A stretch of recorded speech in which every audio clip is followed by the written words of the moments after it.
Hello and welcome to Bonus Action Dash. My name is Jaren and this is Sunday D&D Prep, stream where I go through my weekly D&D prep, the actual game prep for my actual Sunday night game. I'm running the 5th edition adventure Rime of the Frostmaiden, and we are in session number 50, believe it or not. I've been running this for a little over a year now, and we're in the last arc. We're in the final arc.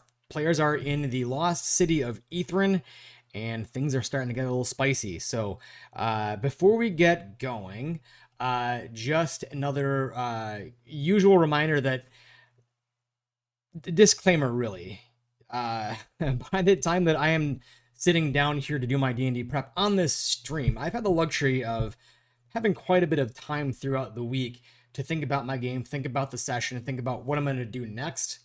So a lot of what I'm doing here is just a culmination of all that thought process. It's putting everything that I've been thinking about throughout the week to the actual notes that I'm going to use.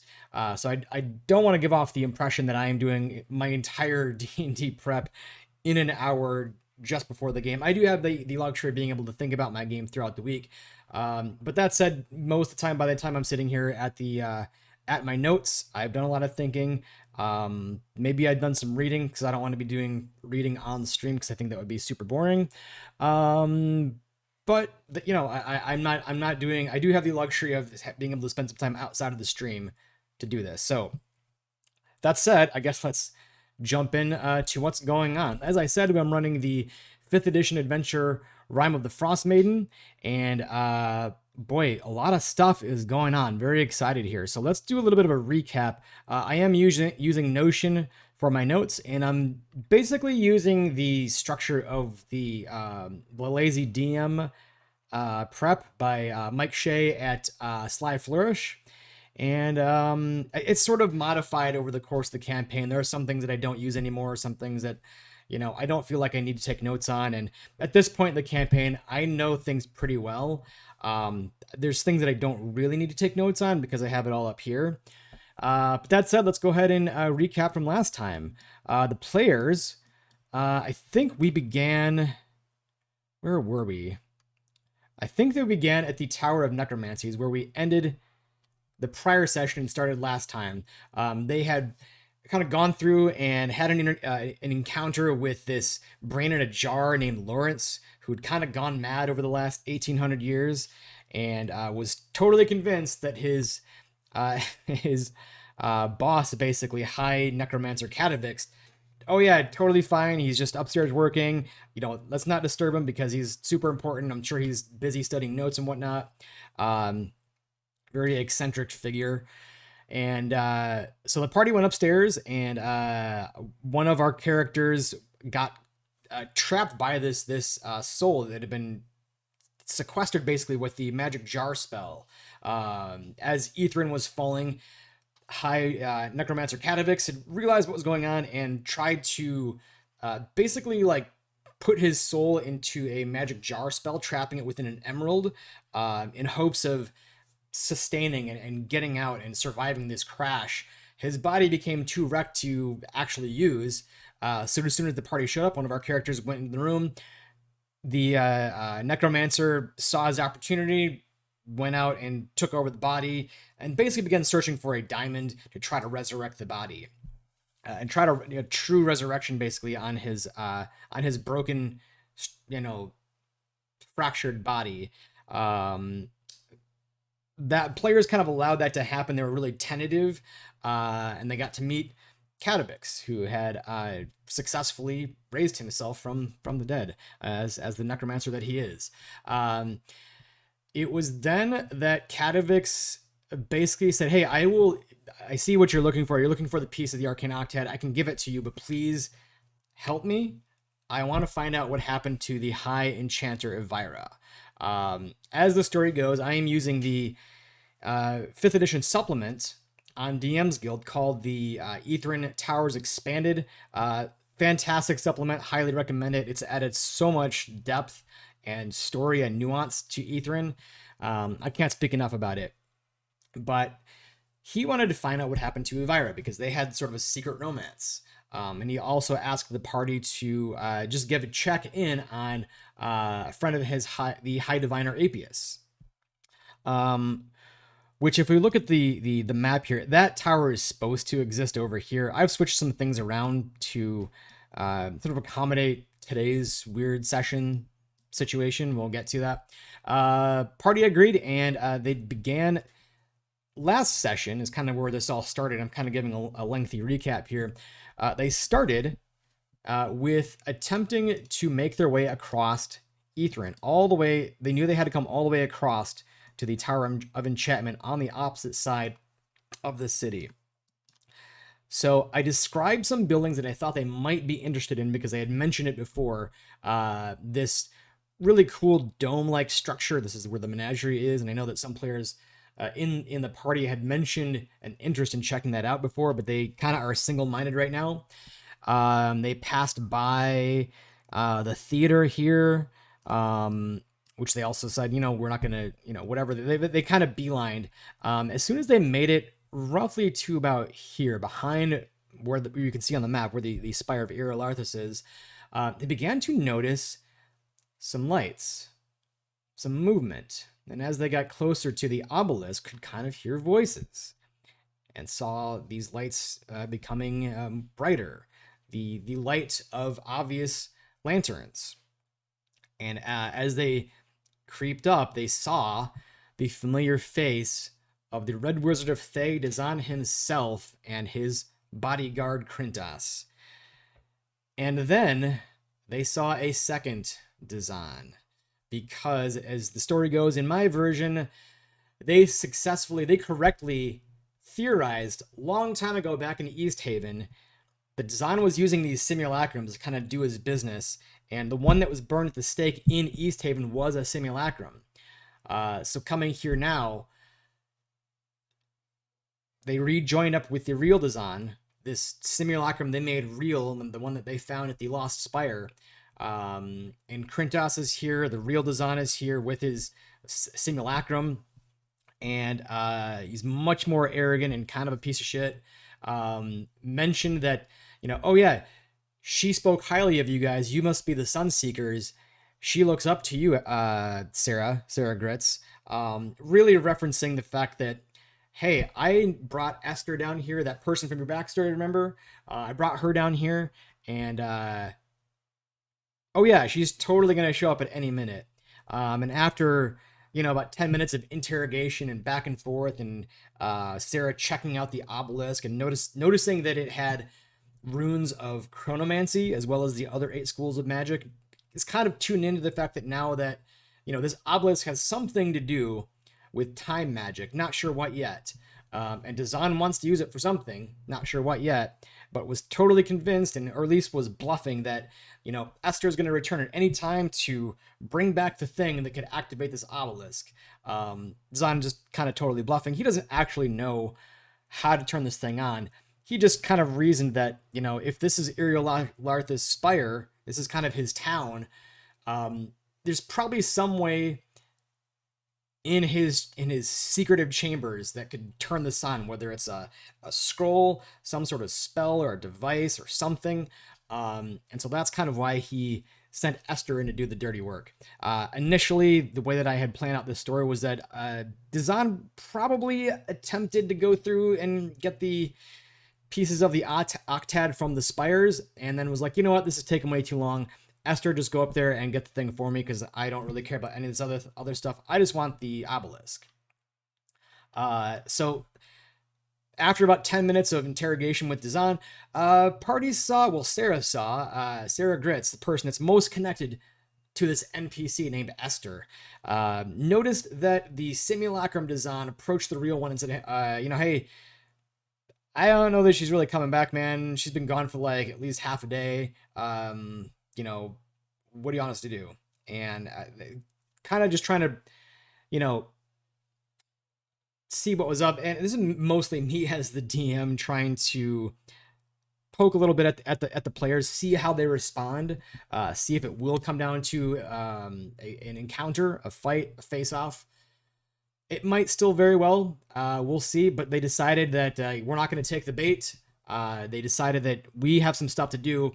We need to finish these towers, find a way to remove the arcane blight threat from Gwendril, and see if we can end up, coming out on top, finding a way to deal with Oriel and end the endless night.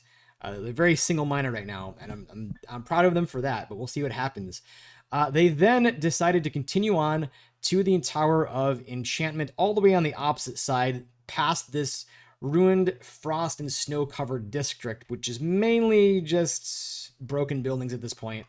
And it was in here that they encountered. Well, they encountered a bunch of stuff. A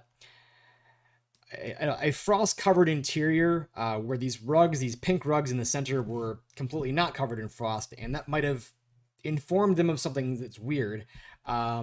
Nevertheless, they did trigger the encounter that these were actually mimics, and that was kind of a serious fight. Mimics did some damage. They inflicted some acid damage on Gwendrel, a significant amount actually. They did come out on top, and it's towards the end of that fight that Enchanter Elvira came down the stairs, all happy to see everybody. Oh, hey, there's Catavix. Great. Everything's happy. Let's go upstairs. We got lots to chat about. And it was sort of a weird situation where, like, the party could tell that something's off here. There's a weird scent of sulfur around Elvira. And she's, like, weirdly engaging and not really off-put by the fact that strangers just showed up. And it was sort of weird. I think they all kind of were on a little bit of alert. And so they decided to follow her and Catavix up the stairs. And it was through some poking and prodding around the machine, this really neat machine called the Hippocaris, which, as the story in this version goes, Elvira, was this enchantress, used this really cool device that she had created that used the power of an elder oblex to kind of like read into people's thoughts and touch into their mental well-being, to kind of play therapist. It's a cool idea.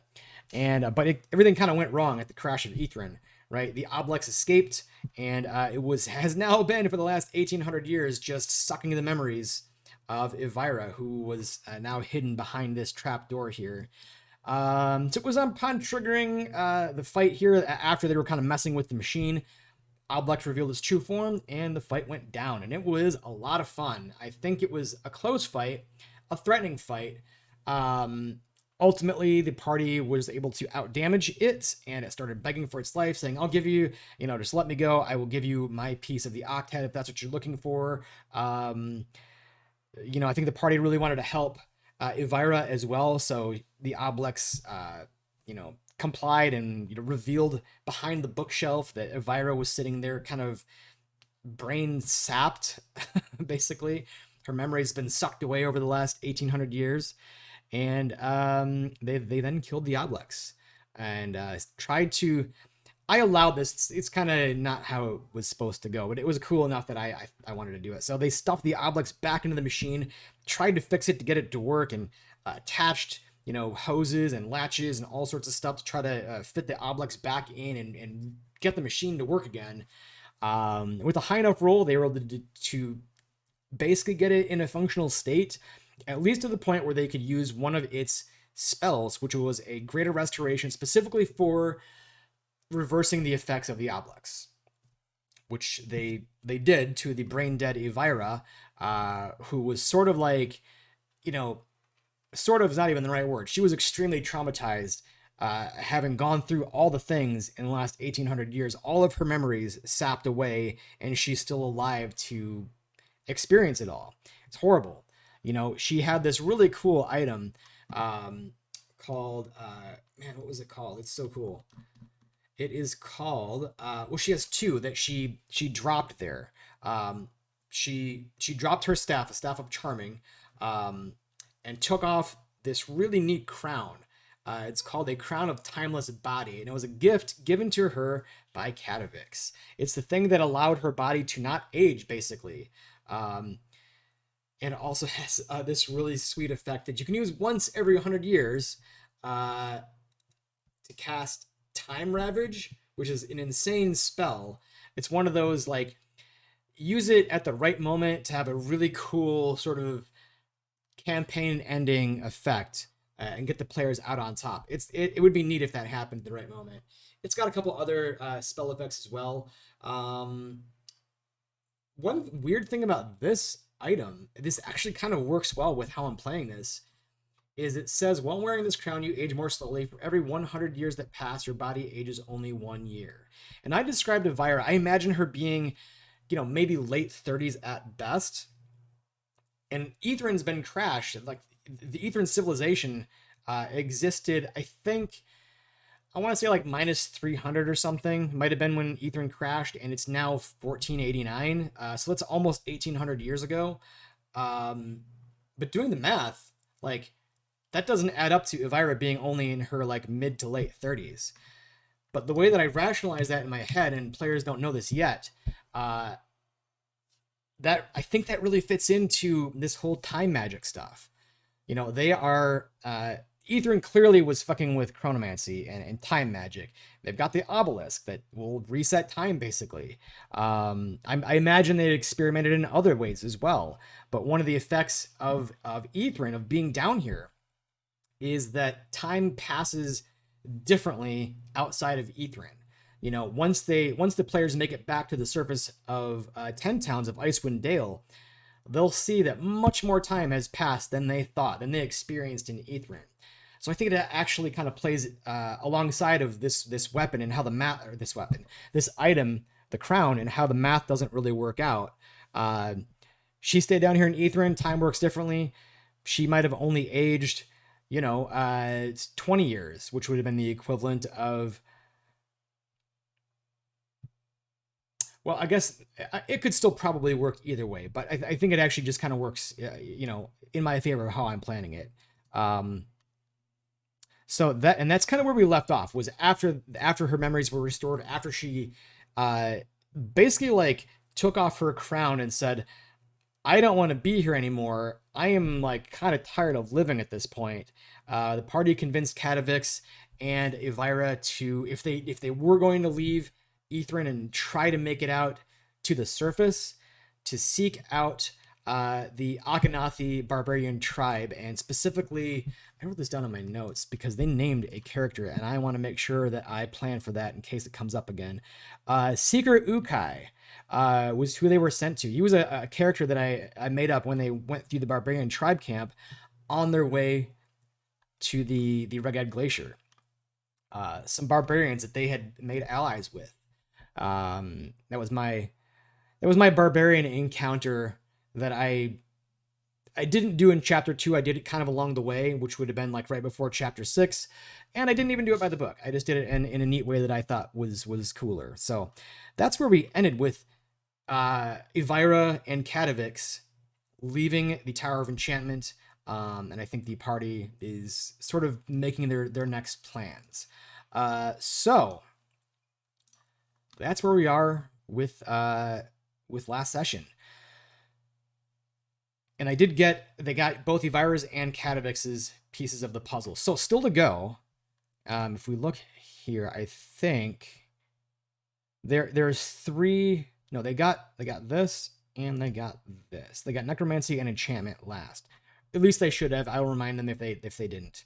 The last 3 to get are divination, transmutation, and evocation. And the way that I am running this, for time's sake, like I mentioned last stream, and to keep the momentum going, is I reasoned out that when Dazan initially got to Etherin, he probably attempted to do some of these towers and gain the pieces of the Arcane Octad, and then realized it was going to take way too long. So he said, you know what, I'm not even really interested in the Mythalar or going into the tower or saving, Icewind Dale. I just wanted to figure out what's going on with the obelisk, if it can do what I think it does. So he decided that we don't need to do that. Esther, I just need you to go and find the key. It's probably up in Iriolath's tower somewhere. So he's got the transmutation and the evocation towers knocked out. So I think the way that I'm going to do this is, if the players go to these towers, they're going to see that the runes are not lit up. The interior of the towers is probably dark. Anything that's magically lit is no longer lit up. they'll probably see, you know, obvious signs that things inside the towers were disturbed or messed with, or there's walls knocked over, signs of a struggle, basically. Um, I want to show that something's been here, and I think Dazan, even in the last encounter, in the negotiation,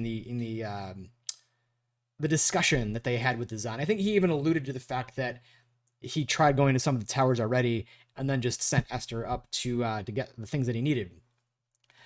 So the party should have some idea that this Dazan encounter might be destined, or at least some negotiation. So what the party has left to do, I guess, today, I guess let's go this. We are starting in the evening of Chess 29, 1489 DR. The thing that's probably most on the party's mind, aside from these towers, is the fact they got to find a solution to Gwendol's threat of the arcane blight. He's basically on borrowed time right now. They were able to delay the effects, basically. They suppressed the effects for 24 hours. So they have basically until tomorrow morning to explore the city, figure something out. Our characters tonight, our player that is playing Sarah Gritz is actually going to be missing tonight. But Sarah Gritz is our wizard of the scribes. And she's been collecting magic items and spell books left and right. It's actually kind of impressive. So she's got a lot of ties to this setting, and specifically Ithrin in this location, because her fellow ally Esther is she knows that she's down here. I don't know if she suspects if Esther's alive or dead. She just knows that Dazan sent her away about 12 hours ago and she hasn't returned. So that's probably something on that character's mind. Gwendol is he's a male tiefling cleric of Saloon. That's been playing a really interesting part in the campaign, as Saloon definitely has ties to Ithrin and the Netherese. They were this very high magic society that followed Mistral, and Mistral has straight up definite ties to Saloon and her counterpart Shar, who's kind of like the arcane parents of Mistral. So it's really cool to have a character that follows Saloon in this campaign. But he's the one that's like probably the most worried about this arcane blight. It's happening to him. So we'll see what's gonna happen there. I think I have some ideas. I guess we'll go through that after I go through all the characters. Mars is Ramazi, female barbarian. She is the ancestral path of the ancestral guardians or something like that. And she's been very valuable in these fights. She has this that effect that allows her to summon her ancestral guardians, and then anybody that wants to attack somebody else has disadvantage. And it kind of, she's been a really good asset to these combats. Jack Forrest is our fourth player, and he is a Warforged fighter playing the Echo Knight fighter. Been really using that Echo pretty handily, being able to summon it on the opposite side and give himself a +2, because we're using an alternate flanking rule where they get +2 instead of advantage, and it's been very useful. He's there's still some things that I might want to include in Ithrin, because I did give him a really cool vision of the city falling a long time ago, and also, what's the thing's name? Professor Scant, who is still with the party now that they have, well, they killed off Valin a couple of sessions ago, sort of anticlimactic, but they do now have Professor Scant with them once again, and Scant gave some information to Jack Forrest, basically tying automatons, Warforged, whatever you want to call them, I guess. He's not an automaton, he's like a living creature. But since Warforged is from a completely different setting, I wanted to tie that somehow to this setting. And the way that I did it was by saying that Ithrin used versions of his kind as basically, folks that could kind of do work and go into these deep Chardalyn-ridden mines that were potentially dangerous to humans, but maybe these things that were not called Warforged by the Netherese could go in and you know be able to handle the effects or be immune to those effects, which made sense because Jack had a piece of Chardalyn with him in the beginning of the campaign and wasn't affected by it. So that's our characters. Our start for tonight is a little bit weird. I don't really have much of a strong start because we're sort of starting at the end of something else.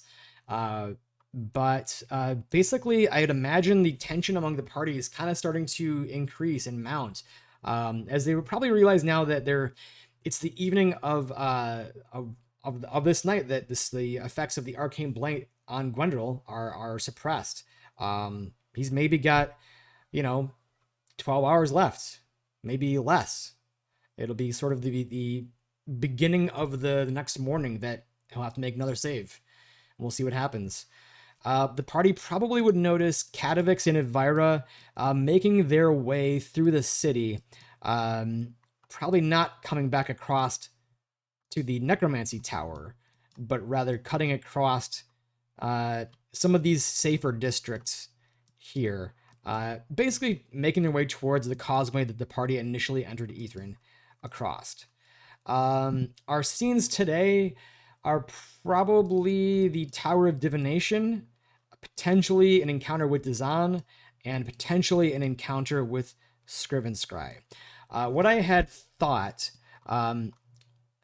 so I mentioned we've got a player missing today, and it's tough because I'm at odds. I want to run D&D, and my general rule of thumb for all my sessions has been that if we have at least half of the party present, we'll have the session, and if not, we won't. And that's been a little challenging because I've got an even number. So, but tonight we've got 3 out of 4, and so my inclination is I want to run, but I also know that we're at this is the last arc, and everything seems to be super high stakes, and the person playing Sarah Gritz very invested in this world and one that really likes to follow the story and take notes, and there's some stuff that very much pertains to their character that's going to be taking place here. And so on that hand, I was like, do I want to run? Should we just postpone it for a week? But I want to maintain the momentum, and I want to keep everybody else involved and make sure that their interest is being held. So I'm like, do I run? And so I decided that I'm going to run. And if we absolutely need to, I'm totally willing to end early if it comes to a point where, hey, this is really important, relevant information. I don't want to have that player miss it, or just send them, a TLDR bullet point list of the things that their character knows now. So what I thought I was going to do is I realized that I could some of the things on this list of potential scenes. One of them pertains most strongly to Sarah Gritz, and that's this encounter with Dazan. I don't necessarily have to push things in that direction right away. The plan was that this tower here, which I previously had is supposed to be the Tower of Transmutation, and this tower here, the Tower of Evocation, were ones that Dazan solved. So they might go, my thought initially was the party would go and explore these towers, see that they are already solved, and then make their way back to Dazan. They have a confrontation, realize that Dazan's got 2 of the pieces. He realizes they have 5 of the pieces, and they go, well, all we have to do is take it from you by force. It makes it real easy, and there's the confrontation right there. But that would really miss out on some cool moments, I think, for Sarah's character and the player behind it. So what I'm going to do, I realized these towers look very similar, and both in terms of their shape on the map of Necropolis and in terms of the map that I have for this expansion that I purchased. So what I could do very easily is just switch them. I got to say that this is the Tower of Transmutation, and this over here is the Tower of Divination. And so that way, I can have the players go to this, do this encounter, And what's going to happen here, this one's really cool. This is a neat encounter where they go into this tower, see these so if you've read the actual book, they're combining this tower's expanded combines the Tower of Divination and the Observatory all into one, and kind of puts that stuff, that content, all in the same tower. So they enter into here, and there's all these really cool spheres on the ground that represent different celestial bodies in Toril, not in Toril, in the realms above Toril, I suppose. There is the actual celestial body of Toril. There's Koliar, Carpri, the Sun, and Saloon. A bunch of different bodies in this realm space. And as players investigate them, they can spend an action to touch them. Imagine going to like the coolest planetarium you've ever been to. It has this really cool starry floor, these actual three-dimensional spheres, and a beautiful representation of the starry sky above. If they touch one of these spheres, a different effect happens. For example, touching the sun causes a fireball to be cast on, centered on itself at the beginning of the next turn.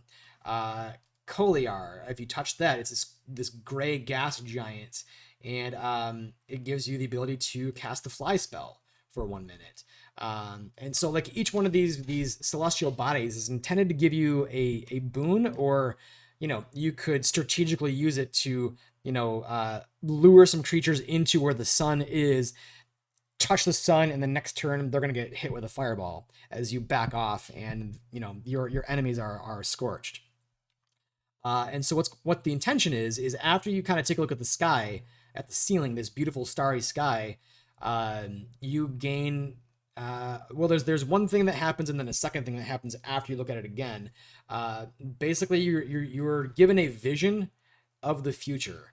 You get to see that, hey, like, in the next round, we're going to get hit by waves of Nothics, and gives them a round to prepare. And hopefully they're going to use some of this knowledge of how the tower works, and use that to their benefit.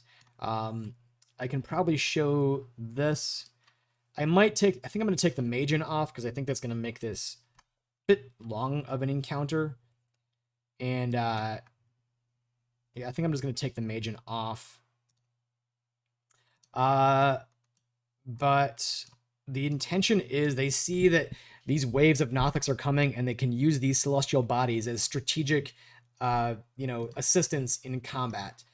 After that, they go up to the top tower, the top part of the tower, and meet High Diviner Apius, who has unfortunately, this is where that really cool telescope is.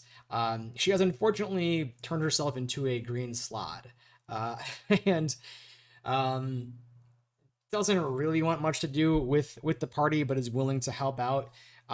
She can use her telescope to locate her spellbook, which her spellbook is where she left her piece of the puzzle to the Arcane Octad. The spellbook, along with a bunch of her notes, were ejected from the tower when Ithrin crashed, and now she's just kind of stuck in her own studies,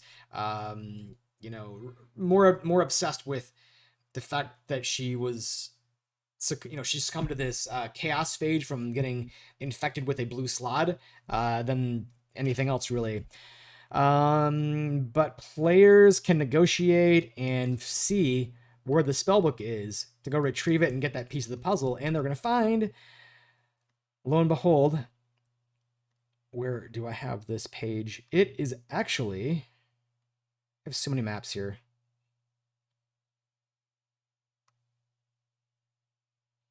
Yeah, here it is. It is in the possession, not of any of this crap, but of Scrivenskry, the Arcanoloth that they encountered a few sessions ago, who a character almost died in that fight, but Scrivenskry is in possession of the spellbook and is now chilling in the Arboretum.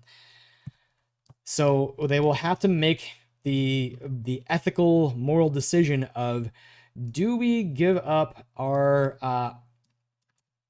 awakened albino giant penguin named Kingsport, give him back to this horribly abusive owner in exchange for the thing that we need, get it peacefully, or is it just going to be a brawl? Are we going to take it by force? I think that'd be an interesting dilemma for them to face. So that's kind of the plans for today. Is I shifted some stuff around to hopefully encourage slash delay this design encounter, and to encourage them to do something else first. They may just decide that they're going to take a rest first. I don't know, because it is sort of leaning towards the end of the day. But with that, I think the way that I'm going to handle this arcane blight nonsense, because it has been present basically for like the last 3 sessions, and I don't intend for this to be something that kills off a character. I think that would be very unsatisfying. But what I'm going to do is, a couple of sessions ago, one of our characters, Mars's, had actually made a silent prayer to Saloon, and I think I need to use that in some way. She basically, was like, "Don't let our friend die, please, save our friend."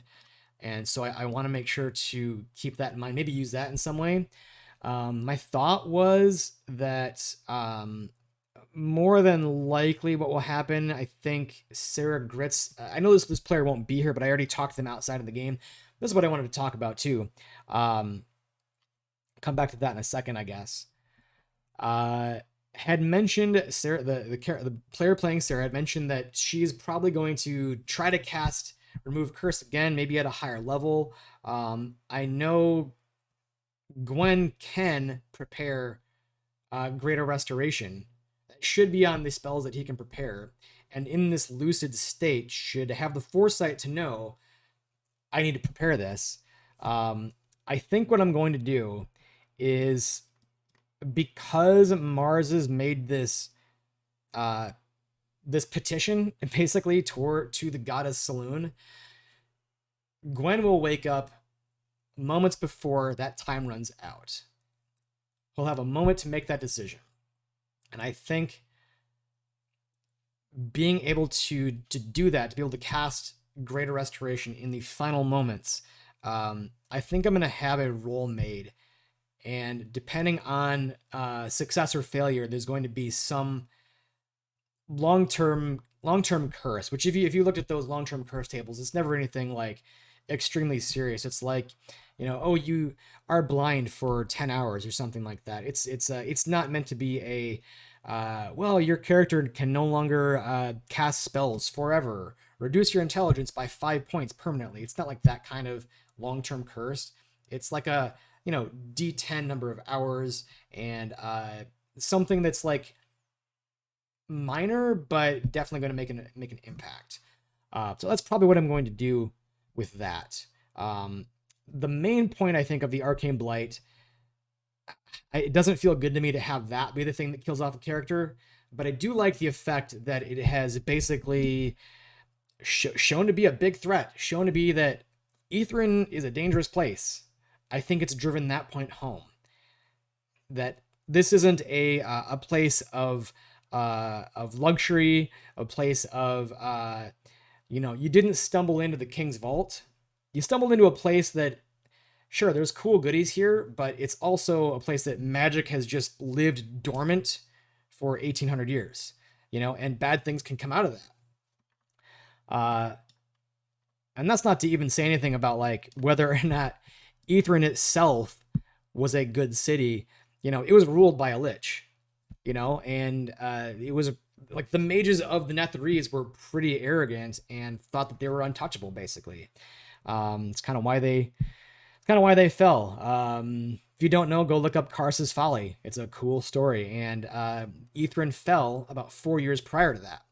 That's another thing the characters can find out. I think Jack Forrest has a hinting of that because of a vision that Jack got.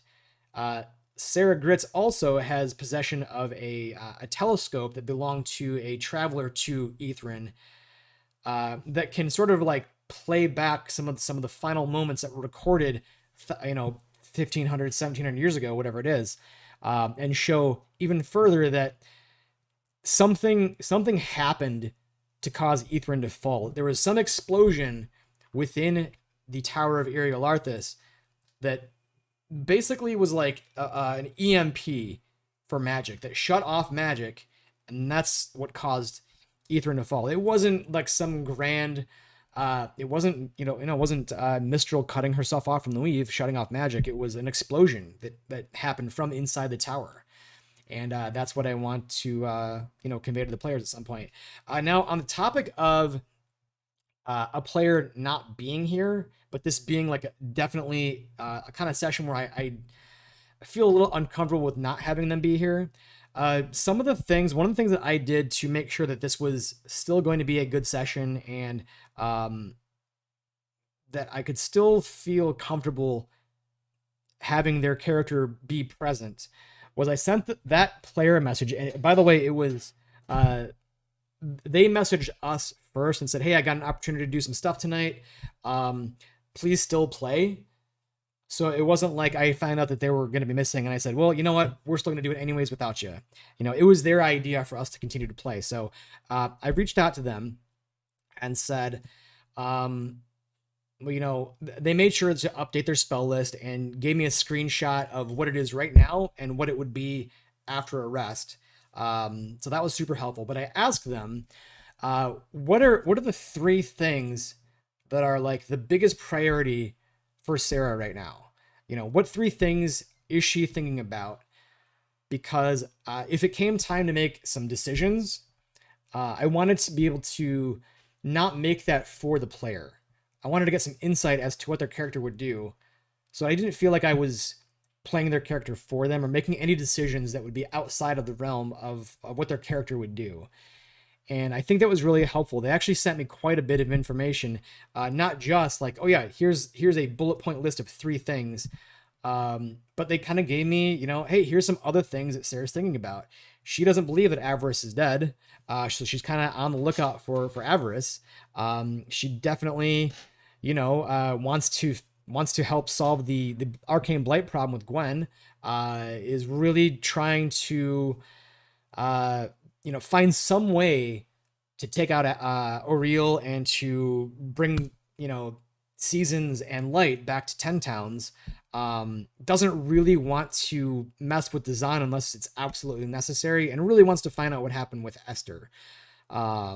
So knowing all that stuff, that question was really helpful. What are top 3 priorities for your character going into tonight's session? And so that's how I handled this. I'm sure there's like loads of better ways to do it. Could have just not had a session, but I wanted to keep it going. But I guess that would be my recommendation if you're not sure, new DMs, how to handle like missing a session. Like to ask your player, like, number 1, are you okay if we keep the session tonight? Number 2, like, not that you gotta like feed your player possibilities of what might happen, because that's kind of spoiling the plot. But you can just ask them like, hey, what are some things your character's thinking about going into tonight's session?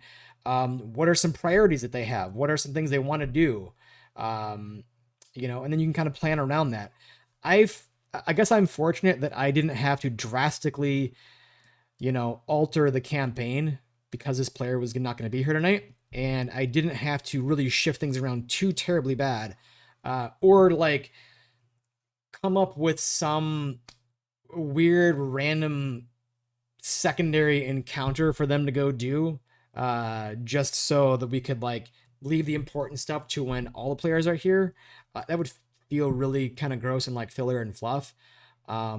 Fortunately, I was able to just swap some towers around, because these ones have less to do with that character in particular.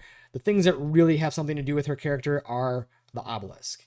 But I'd really like to, so I guess that's kind of my advice. If you're going to be missing a character, just kind of ask them like, hey, what's your character thinking about? What's important right now? What might they do if it comes time to input some decisions?